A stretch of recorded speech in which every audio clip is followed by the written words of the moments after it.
Darren, thank you very much for playing this into your show. Hello everybody, this is Richard Vobes. You may know by now that I have had another strike. This is the third strike. I thought they reset them after a certain amount of time, but it seems I've been struck off from YouTube for 3 months. So the Richard Vobes channel will be dormant now until I think the 28th of September, pretty much into October. But I have switched over to a backup channel, which is an old channel called The Vobes Show, which Julia and I used to do sort of live entertainment in. There's lots of old bits and pieces that you might find interesting there. Of course, nothing to do with the stuff that I normally talk about these days. So I will be continuing my content over there. It's not monetized. And so I will have 3 months of off of earning anything. But not to worry, it's not about the money. It's about getting the message and keeping in touch with everybody. So Darren's very kindly said he'll play this in, and he's very kindly alerted his viewers that I've been taken off. And a big thanks to everybody who's doing that. That's, you know, you do feel very impotent when you are suddenly taken off. You can't get into the control panel. You can't send a message out over YouTube. You would think that even though they want to slap you over the wrist, that they might just at least let you to tell the viewers that you're not going to be there, rather than just make it look like you've died in the night or something. Died suddenly. That's a funny thing, isn't it? Anyway, I really appreciate Darren putting this on his show. I will continue the content, of course. I'm perfectly fine.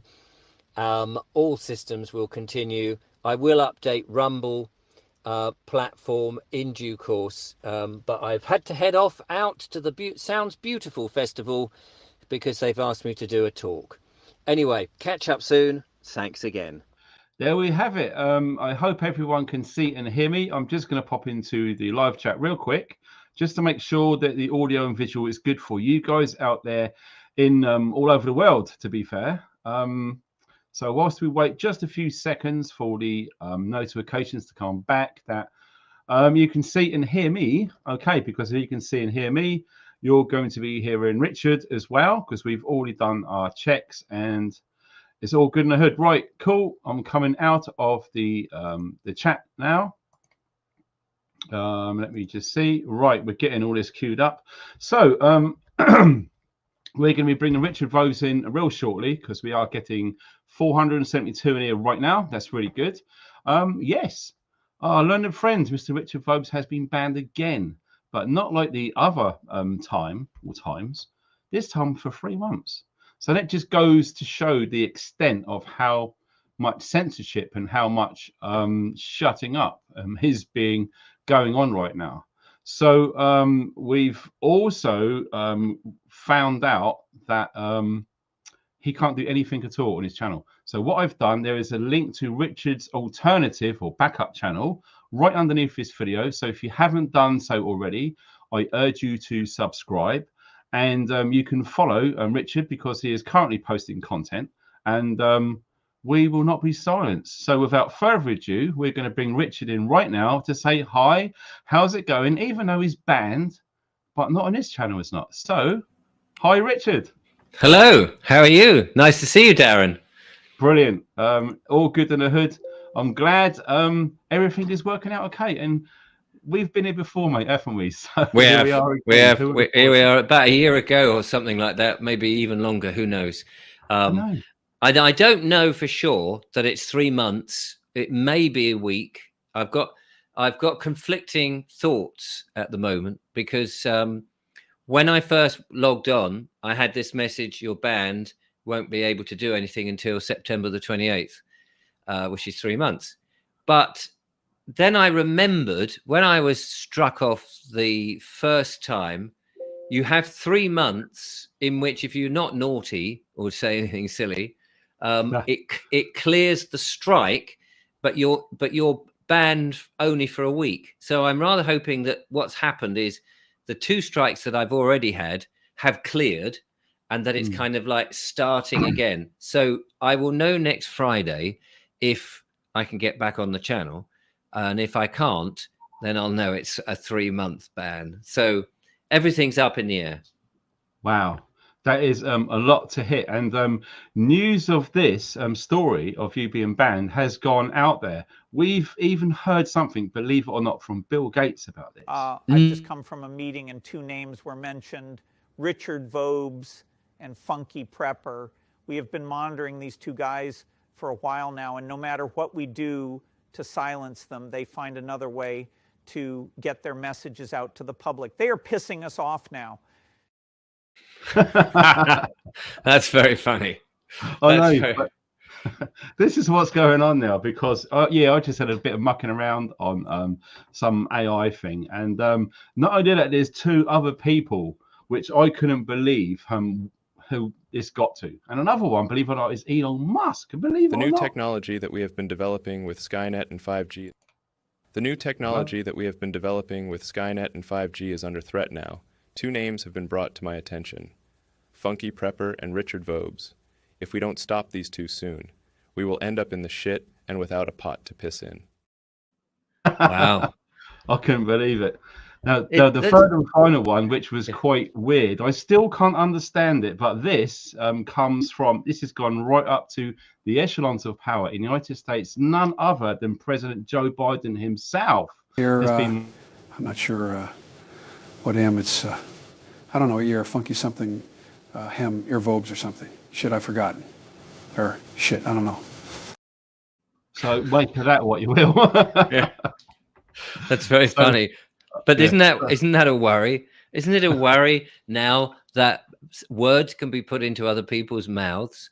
And I mean, it makes evidence, any sort of photo evidence or video evidence, pretty much immiscible in court, doesn't it? Because how do you know it's genuine? How do you know whoever you've got videoed actually said those words? Unless you have eyewitness statements or eyewitnesses. Can't think, it's late at night for me. We've been under the sun for a few days.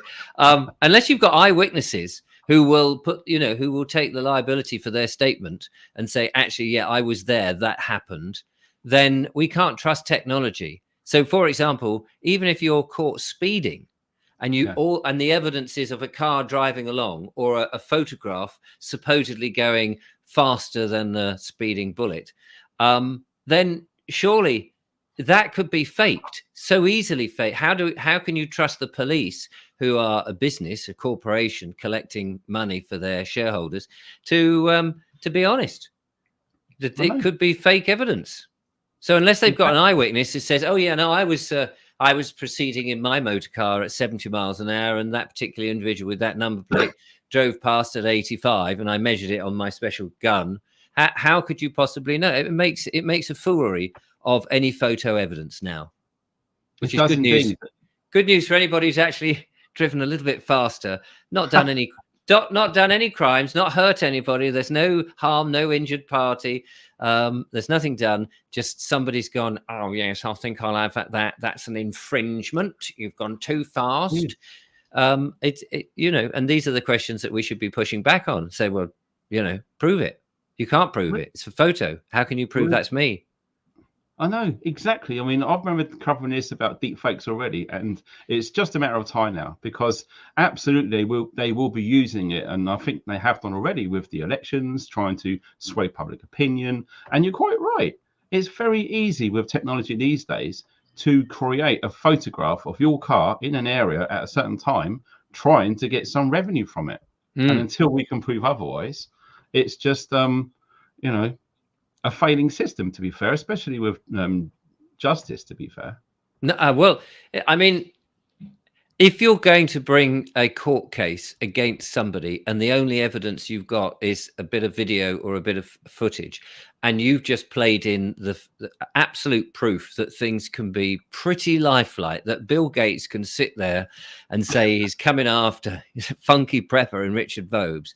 I mean, if you're able to do that, what's to say that the same forces can do that against ordinary everyday people to collect money from them? So, yes, it's your car that drove through here, or it's you, Les, saying, yeah, you drove through the clean air zone.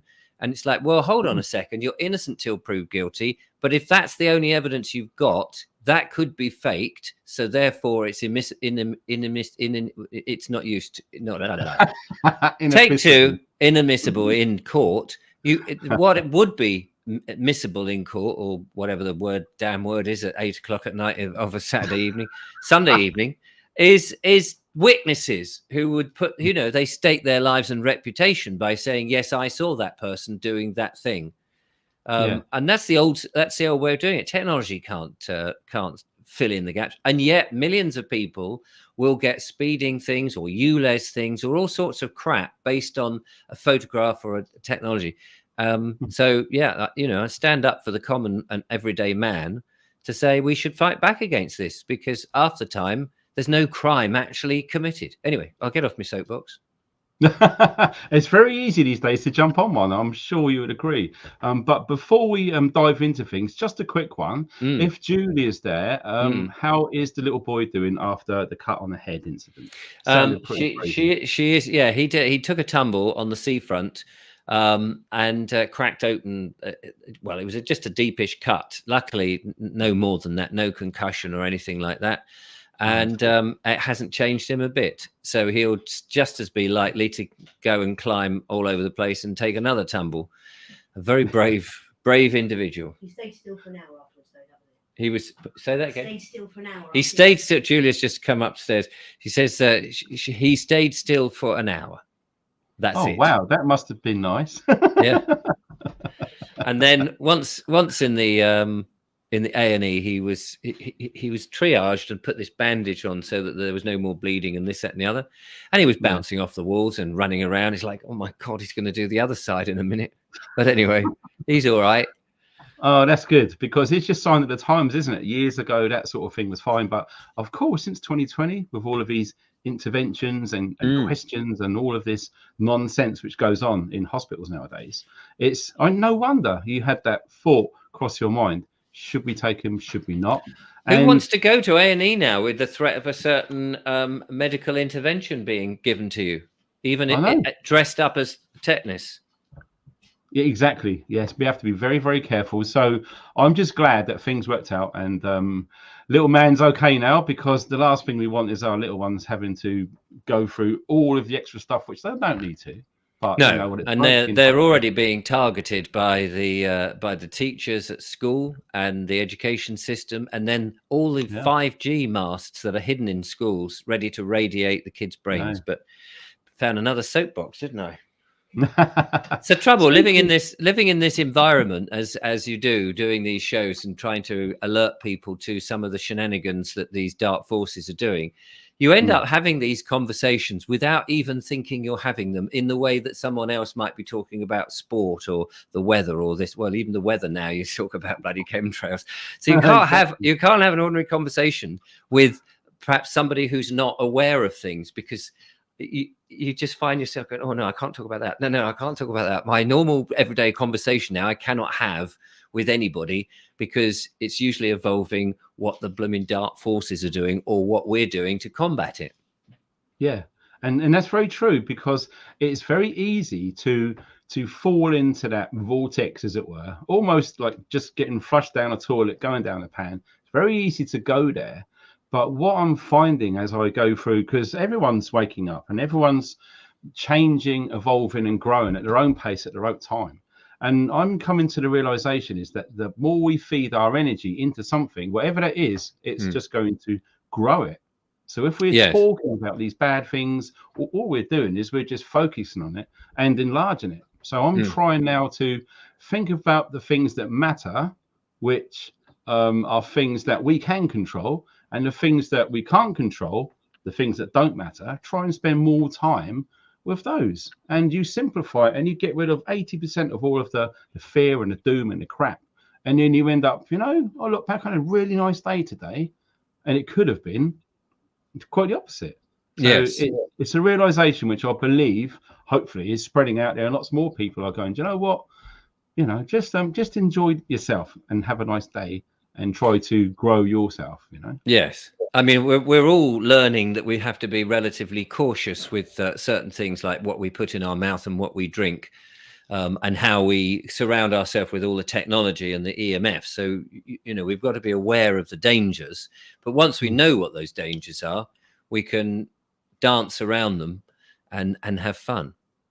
Yeah, exactly. Because at the end of the day, life is short, life is precious. And the last thing we want to do is to review our life as we get really, really elderly and go, do you know what? Wow, it could have been so much better, but I fell for the trap and just got sucked into it, which is crazy.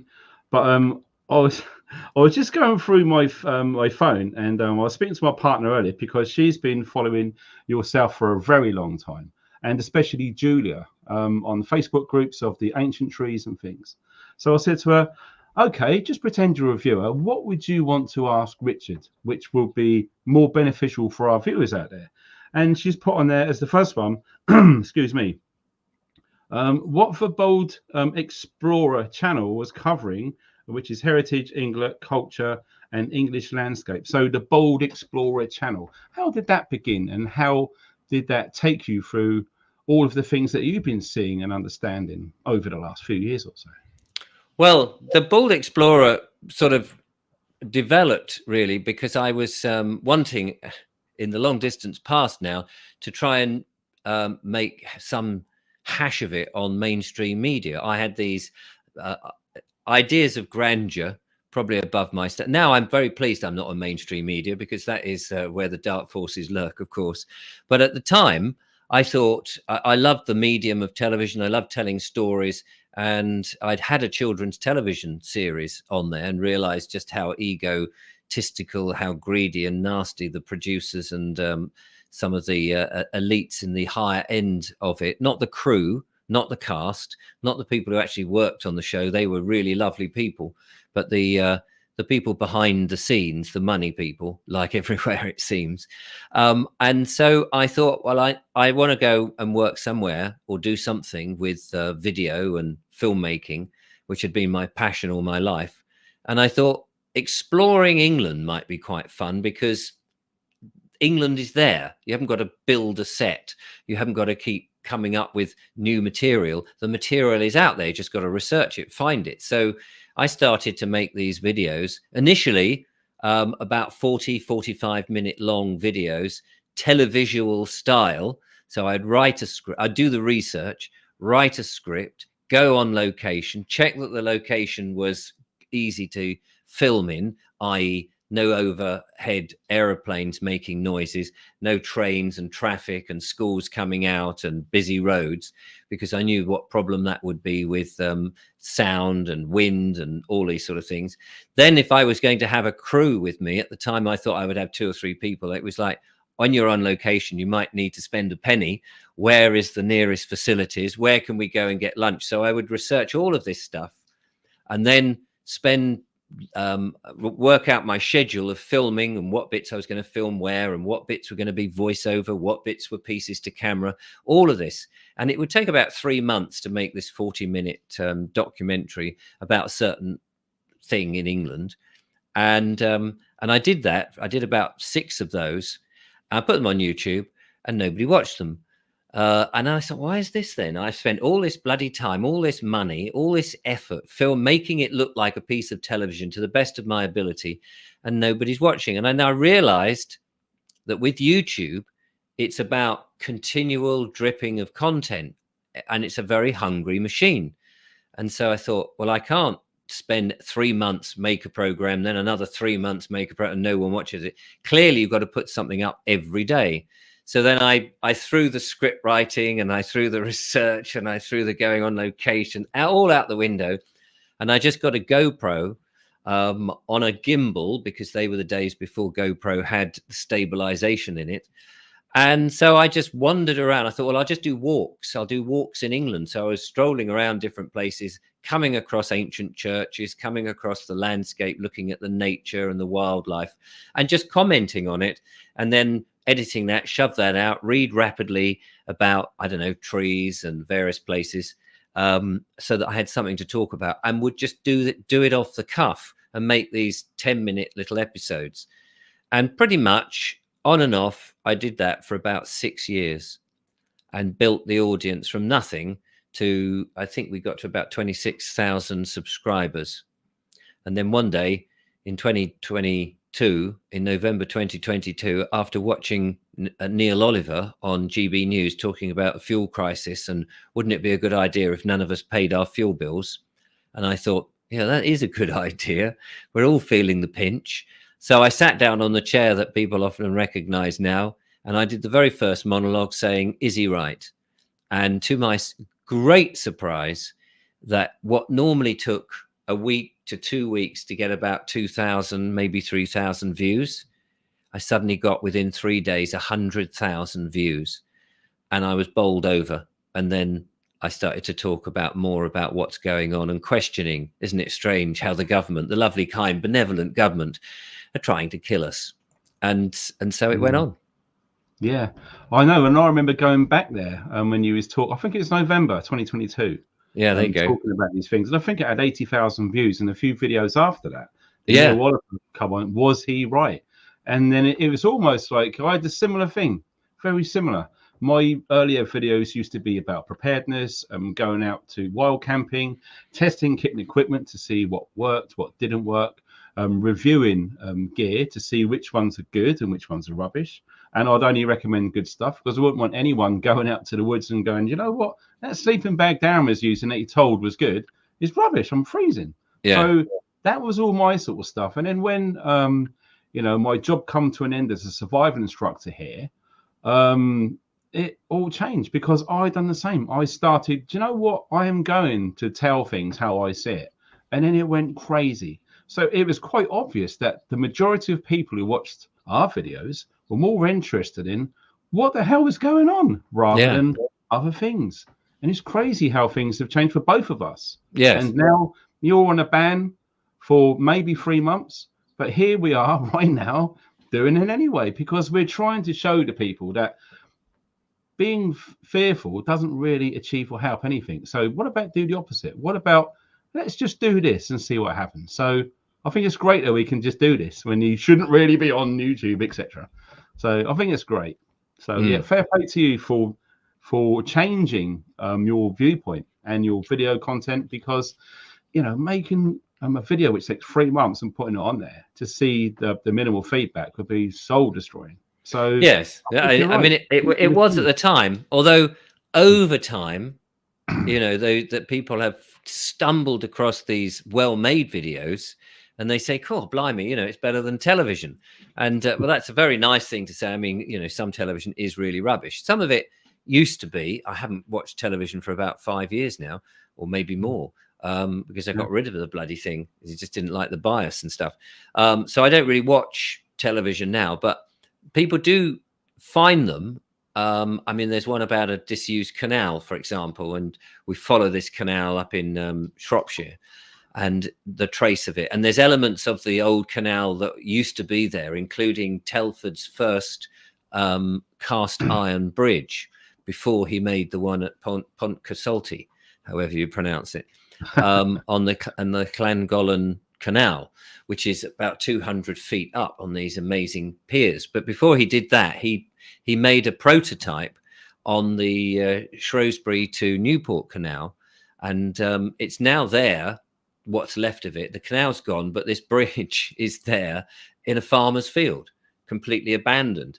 So we were looking at these and some of the old canal bridges, and then you'd find bits of the canal in the landscape, just the elements of it in the grass showing the route. And there's a trust of people who are trying to get the funding to put this back into water. So they're doing really well on that, and they're rebuilding some of the buildings and various things, but it's taken them something like 12 years so far, and it'll probably be another 20 odd years before it opens.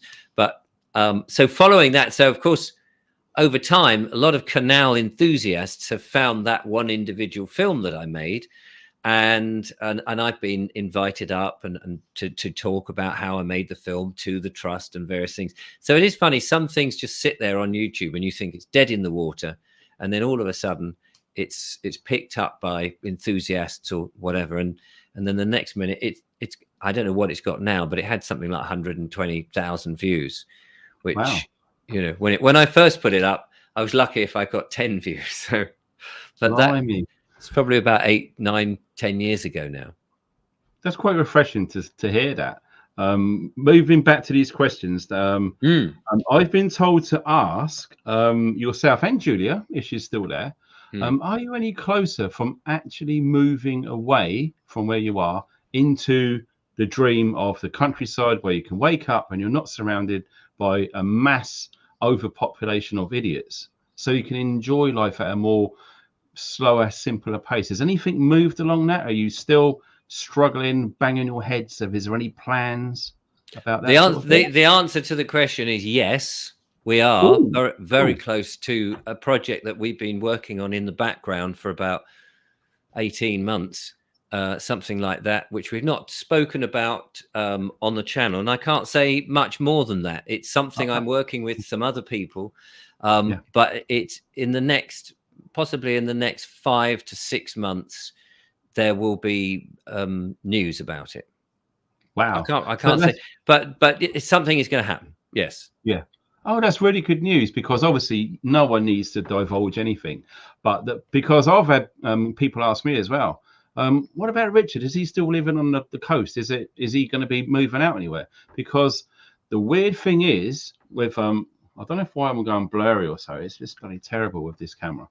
But the weird thing is with synchronicities and things like this. Now, the amount of people that I've known personally since 2020, most of them have all moved away from urban environments, and loads of them are living on the edge of villages, in the countryside, even on mountains like the south. And I'm thinking, wow, good.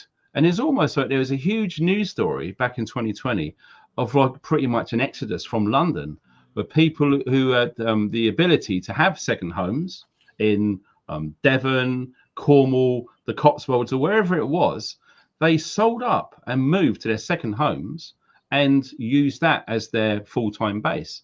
All they really needed was an internet connection, and they've had all of the money from the sale of their London house, and now they're enjoying a much easier pace. And it's like there was lots of properties in these villages, which were in the winter time especially. I used to live in Bosham for 6 months over the winter, and in winter time it seemed about 80% of all of the properties there over winter were empty.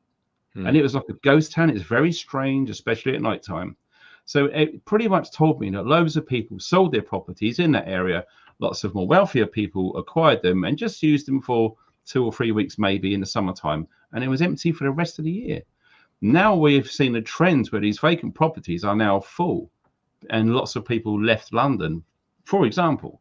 And I can only see this as an ongoing trend, especially if these lunatics are crazy enough to enforce another lockdown.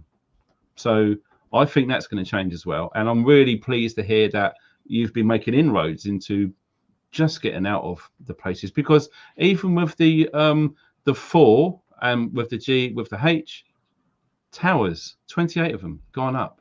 It's just part of things, isn't it? And you can only see more chaos, more stress, more control. The health and safety, more signs saying you can't walk there, there's a hole, don't fall down. I'm an adult, I can see there's a hole, don't tell me. But nonetheless, this is what we're seeing, isn't it?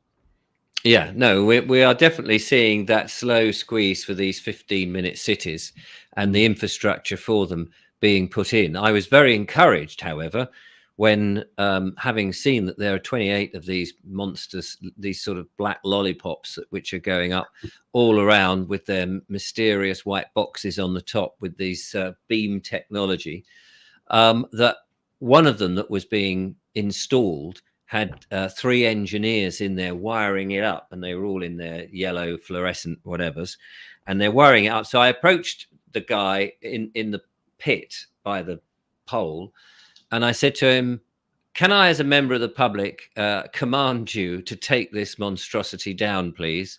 And I said it as a bit of a joke, to sort of see what he would say. And he said, I wish I could. He said, we know what they're for. We know they're going to radiate our brains with them. So I said, oh, well, why are you wiring out? I said, well, I've got wife and kids, haven't I? He said, but when the revolution comes, we know how to take them down. And so that was very encouraging. And so I did ask, I said, what is the easiest way to nobble one of these things? And he said, oh, don't you worry. We'll be there taking them down. They're quite easy.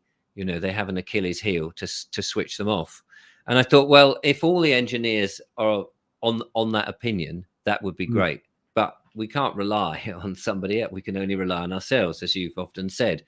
And we have to be prepared to, when the balloon goes up and things are changing, if necessary, take that kind of evasive action. Yeah. And we've been seeing stuff like this all over London with the ULEZ, and you know, we've got crews of people who call themselves the Blade Runners now, who are actively going around just cutting them down. And not only that, we are starting, believe it or not, seeing trends into people vandalizing, making these machines defunct. We're talking payment meters at car parks, especially ones in hospitals. Now, I've always been an advocate of saying, why the hell would they put car parking meters in hospitals? But not only that, the staff have to pay to park there too, and they're already underpaid, as we know. So it's absolutely not fair. And because we've been seeing inflation go crazy, especially in the last 3 or 4 years, people's disposable income is now being squeezed to such an extent they are getting to the point where I've had enough. I'm not going to pay that to park for 1 hour. Yes, £2-3 or whatever it is. And they're not, and people have had enough, and they're doing things, you know. The more people that do, you know, sort of disobey these stupid rules, which are there just to collect money, the more people that do that, how can they enforce it? They can only enforce it if a small minority disobey these arbitrary rules.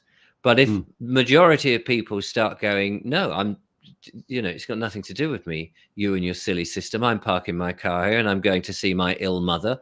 And if it's going to take her 2-3 days to die, I'm going to be at her side. I'm not going to be thinking, oh God, I've got to go back and feed the sodding meter, only to find that in that time she's passed on.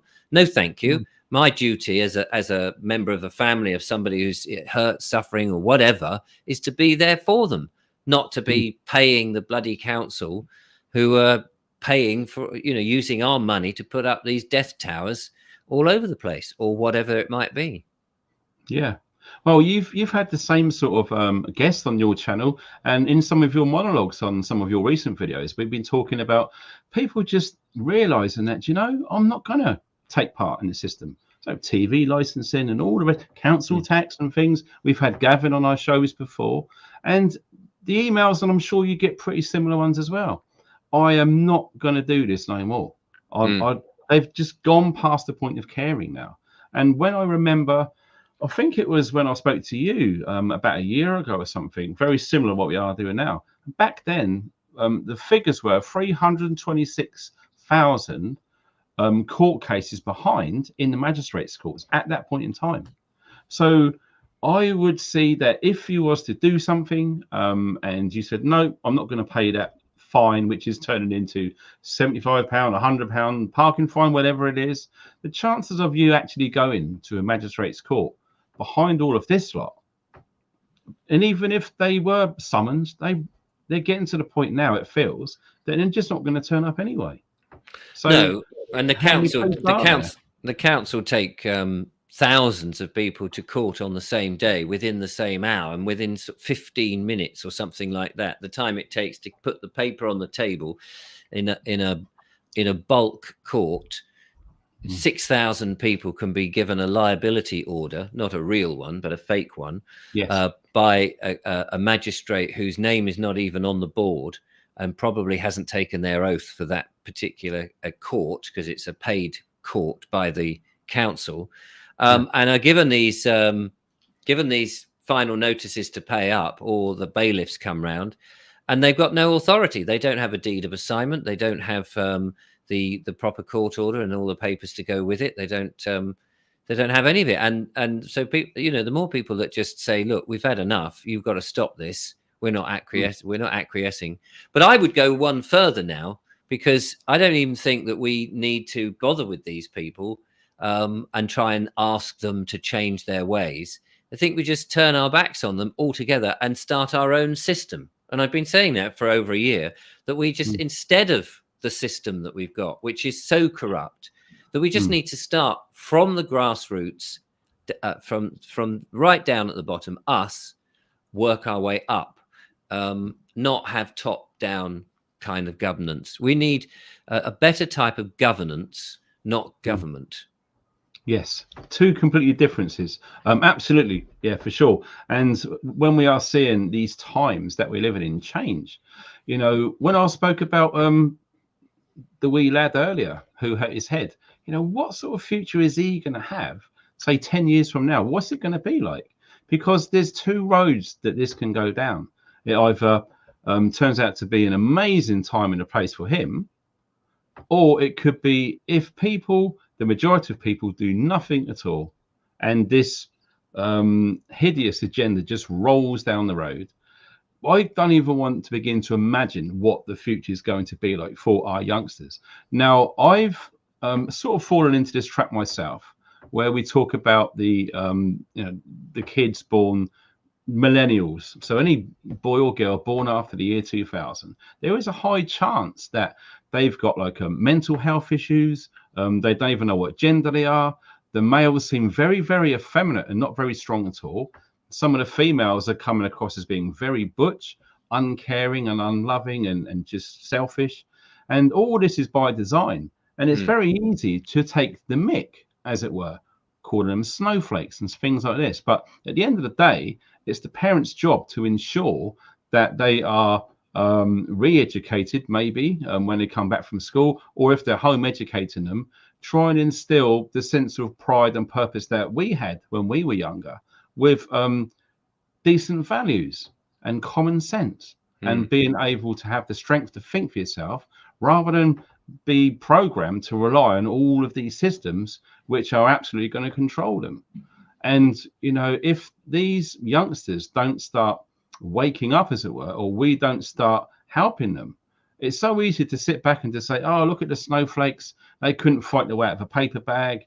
They've gone woke. They don't even know if they're a male or female anymore. We should be saying to them, say, look, you've absolutely been brainwashed and programmed. If you carry on like this, so many bad things are going to happen. And we're here to help. We need to listen and help these people. Because if we just stand by and mock them, they're only going to get worse. And the crux of it is when they come to a point when they have children, God only knows what them kids are going to be like moving forward. And it's a very slow downwards slope.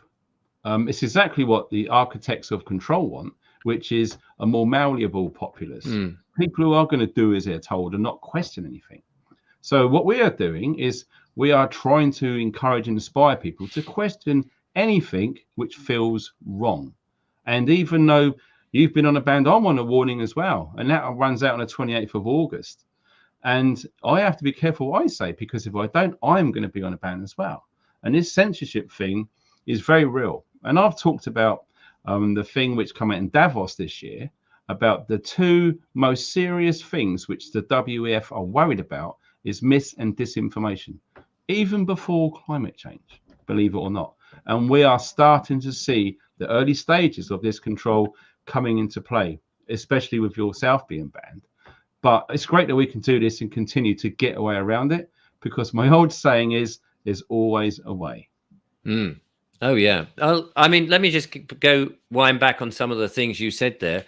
Firstly, there is only one path that we're all going on, and that is a path to success and to thrive. There is no other. I mean, you know, people can say, "Oh, it's all going to go downhill in a cart," but it isn't. We're going to win this. We have to. There's no other option. Firstly, but we are going to. And the quicker we realize that we are going to, and we start to hold in our hearts a bit of optimism and get rid of all this pessimism, even though it might be rough, even though it could be a bit of a hard journey through, once we get through the woods, the other side is going to be a fabulous place. I mean, one of the things that I think has been really necessary and beneficial to us going through all of this is many of us have started to understand what is the purpose of life, because we've been on a treadmill of going to school and going to university and going to work and spending our whole life at work, getting a mortgage and being a slave and then getting to retirement and dying. Well, that's not a life, is it? We've been sold that terrible narrative. That's not what living is about. I've been very lucky as a self-employed person that I take all sorts of different jobs. I've been a juggler, a unicyclist, a fire eater. I've made corporate films. I've done television. I've done all sorts of weird things because I didn't want to get on the treadmill of the same old thing. And I was prepared to take risks, as in, oh, well, the money will sort itself out. Let's go for it. Let's try it. Let's do something different. And we've got to get off that old system of, oh, we've got to map out our world and prepare our kids for this, and then this is the next stage.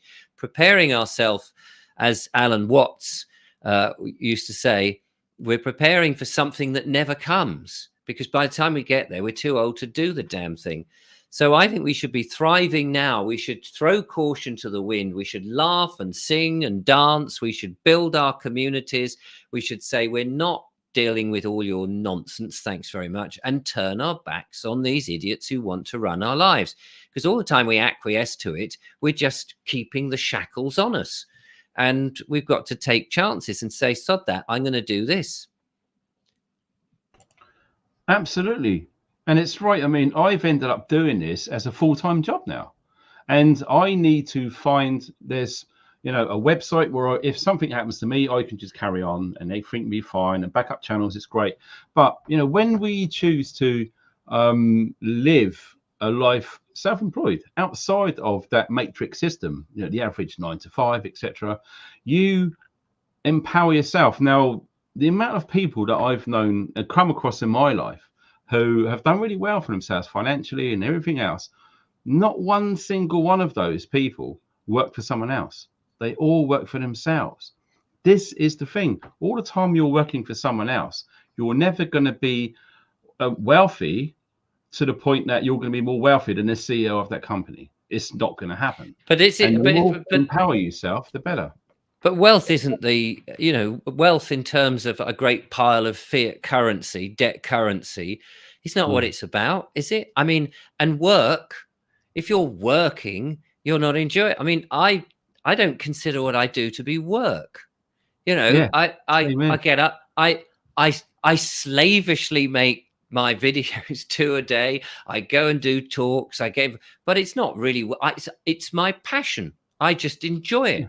Yeah. And actually the money side doesn't really matter. As long as I've got enough to pay or not pay my council tax, or pay, you know, the necessary food, go to the farm shop once in a while and have some good quality food, etc. As long as I've got enough to do that, if I want to get up early and see the sun rise, if I want to walk through a beautiful forest, if I want to take myself down to the seafront, you know, that's, and you can fit things around what you need to do. That is not work. It's your pleasure. And we should all be doing that. And I know there'll be people watching this as I get them on my show. They're going, oh, it's all very well for you. It's all very well for you to do that. But, and then there'll be, I've got this, and all the excuses come out. Exactly. True. But start planning ahead. Start thinking, okay, that's the situation I'm forced into this, but what can I do to change that? Start using the creative side of one's brain. Ask for inspiration from God or the universe or the higher self or whatever, you know, the pumpkin on your table if you've got one. Seek and you will find, you know, all these old phrases. Now, I'm not particularly religious and all of that, but I do believe that actually if you have a positive mental attitude, whether it's mysterious workings of the universe or not, if you are constantly thinking that there will be opportunities, you'll see them. But if all the time you're saying, no, it doesn't happen to me, no, it won't happen to me, I'm always unlucky, you're bringing that to you as well, because that's how it works. So exactly. We should all be living. We should all be laughing and smiling and enjoying ourselves. And that is the best way to get rid of the dark forces who have no energy and no creativity other than us.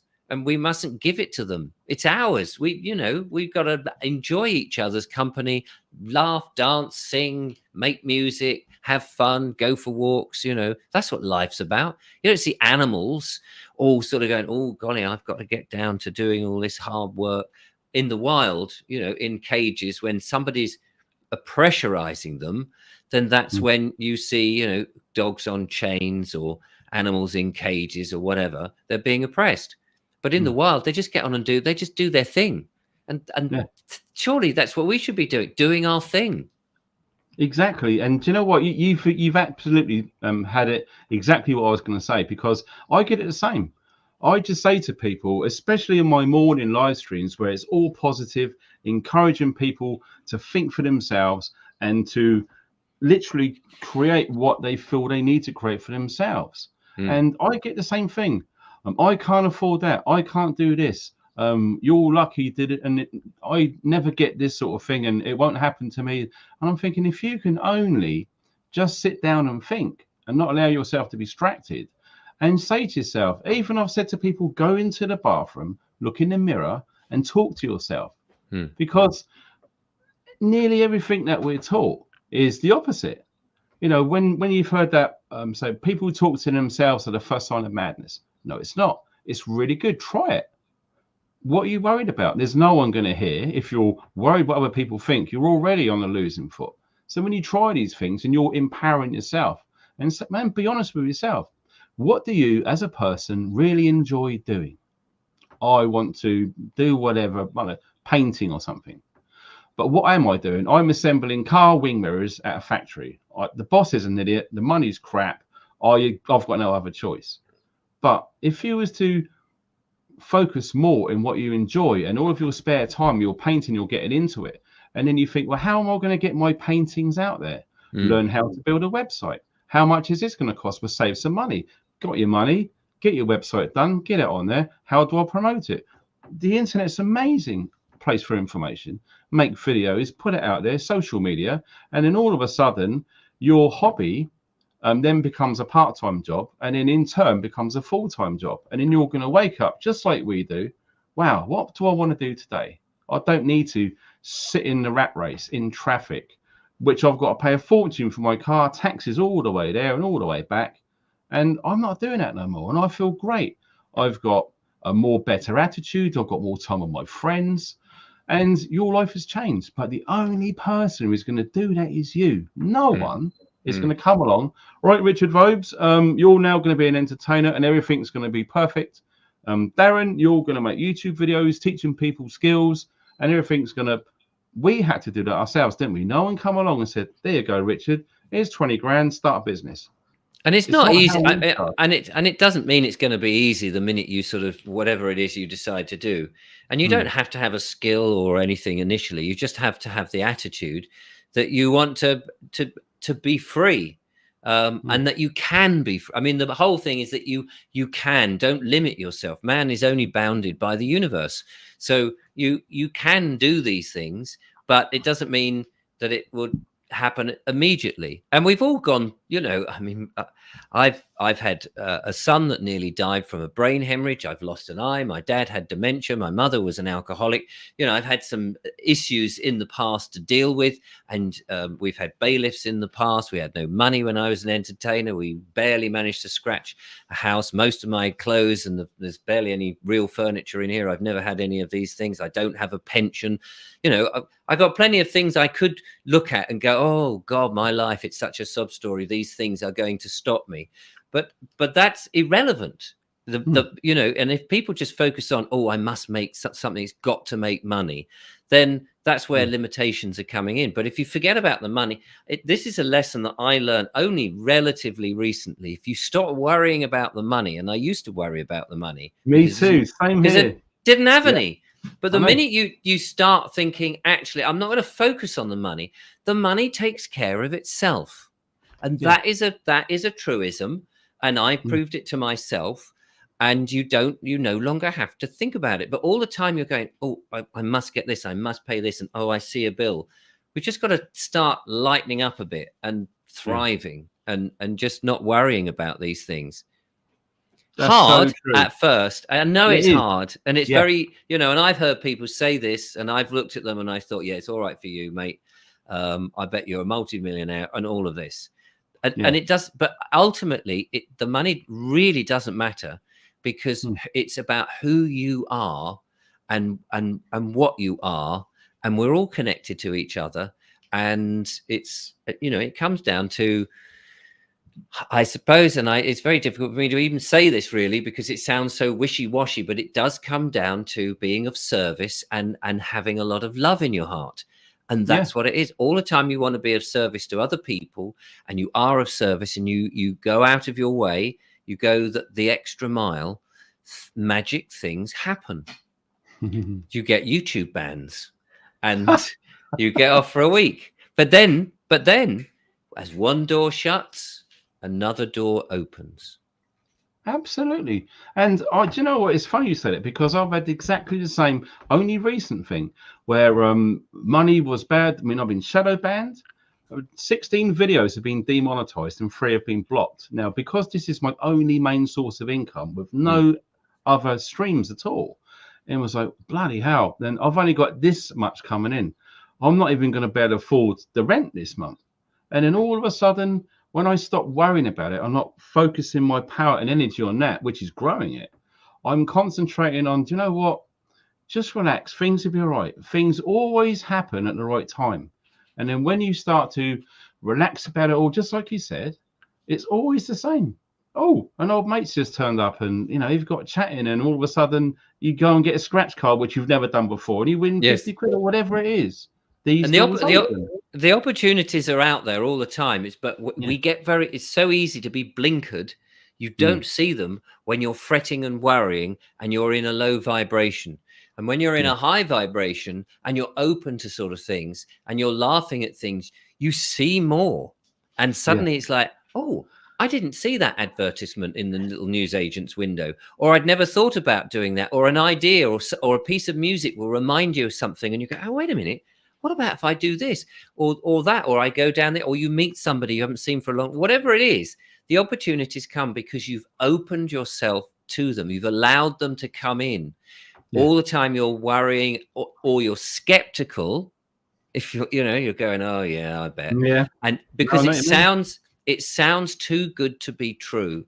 And of course, that's, normally when you say something's too good to be true, like someone knocking on the door and selling you something, it's really, sort of a load of old rubbish. And he's saying, no, it's real honest. It's honest gold, mate. And it turns out it's just lead painted. That's true. But this is a different thing altogether. Once you open up your heart and you start thinking about being of service, of doing things you love, looking after yourself, eating healthily, and opening your mind to opportunities, magic happens. Absolutely. And I remember my awakening process starting in 2008, a long time ago.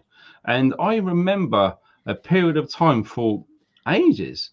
And there's a difference between knowing the path and walking the path.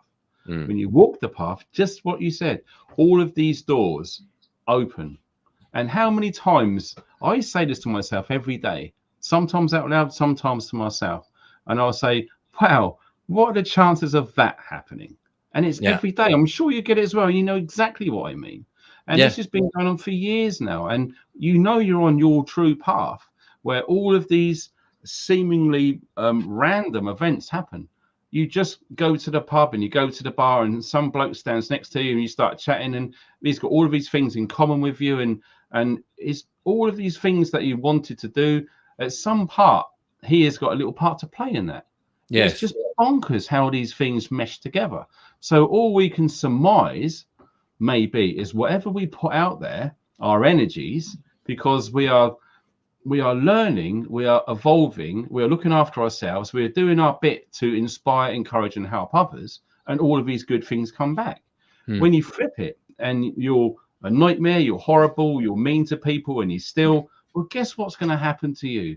You're not going to get all of these good luck random events. You're going to get lots of bad things happen. So what you put out there absolutely comes back. So my message for my channel is not only preparing for whatever's coming down the road to ensure that our loved ones are healthy, happy, and safe. We are attracting aware preppers. People are now becoming aware. I've always done videos telling people what to do, but I've never had the courage to say why until everything started happening in 2020. And a big part of this process is learning to realize, to lose the fear. I'm not really scared of anything anymore. With money, anything else, I always know that whatever it is going to have my back and I'm going to be fine. And touch wood, nothing crazy has happened. I'm going to be fine, but touch wood. But we all get these lessons. This is very important as well. We all get these lessons. And the more we are evolving, the more we are growing, the more intelligent and more effective we are becoming. And the only way to feed that fuel is the lessons that come to us are very hard. Yes. You know, we're going to have something really go bad with a car. Something bad's going to happen to a friend. All of these challenges and bad things will happen. But it's all about how we ride the time when these events are happening. Learning to keep your cool rather than review what happened and go, my God, I acted a right pillock when all that was going on. I should have known better. Learn by it. Something like that happens again. Right, this has happened before. I'm going to try and stay calm this time and try not to focus on it to grow it too big, and it should be okay. And then the time passes, the sun comes out, and another opportunity comes on, just like you said. And it's very true, mate, isn't it? It's very true. It's very true. I didn't expect to be talking about that when we started the show nearly an hour ago. But you know, this is the time for hope and for optimism instead of fear and pessimism. So hopefully, you know, people take something from it. So when the ban came in for me, and you know, you could say, "Oh, blimey, that was my livelihood. I've worked so hard on it, and now the ban is." It's like, oh well. I wonder what the universe has got in store for me then. And off I went to Sounds Beautiful Festival, met some wonderful people. I resurrected a dormant channel. People are going over there, which is great. It doesn't make any money at all, that channel. Doesn't matter. It's not about the money. It's about it's about being of service. It's about getting the message out. It's about encouraging people. And things are going to change, and whilst it may be rocky, they are going to change ultimately for the better, and we're all going to benefit from it. And so now's the time to start living it up.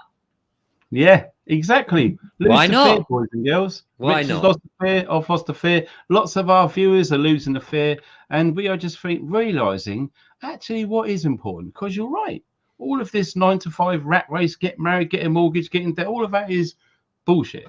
At the end of the day, what's more important is you, your journey, what you want to do with your life, because you don't want to be really old years to come and to go, do you know what, all of these regrets, I don't have any regrets.